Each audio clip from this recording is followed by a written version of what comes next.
નમસ્કાર, good morning. જિંદગીની અંદર હસતા હસતા પણ જીવાય છે, રડતા રડતા પણ જીવાય છે, કોઈના મનમાં વસીને પણ જીવાય છે, કોઈના મનમાં રાખીને પણ જીવાય છે. તો સારા લોકોને મનમાં વસાવીએ, સારા લોકોના મનમાં વસી જઈએ ખુશી ખુશીથી, હસતા હસતા, તો જીવન જીવવાનો મજા આવી જાય, મોકો મળી જાય. જીવન જીવવાની સફરમાં ખુશી ખુશીથી જીવન જીવી લેવાય.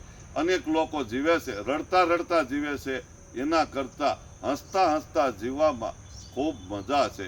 હસતા હસતા જીવન જીવશો તો તંદુરસ્તી આવશે, ખુશી આવશે, આનંદ આવશે અને ધનની પ્રાપ્તિ પણ થશે. રડતા રડતા કાંઈ મળતું નથી. રોતા રોતા લોકો કેટલાય મરી ગયા છે, પણ આપણે મરતા મરતા, તરતા તરતા, હસતા હસતા તરી જવાય, મરી ન જવાય. આ વિડીયો દરેક લોકોને શેર કરો. અમારી યુટ્યુબ ચેનલને સબસ્ક્રાઇબ કરી દેશો. આપ સર્વને સુરત કામરેજથી ગઢિયા સાહેબના દંડવત પ્રણામ. દિલથી ખૂબ ખૂબ ધન્યવાદ.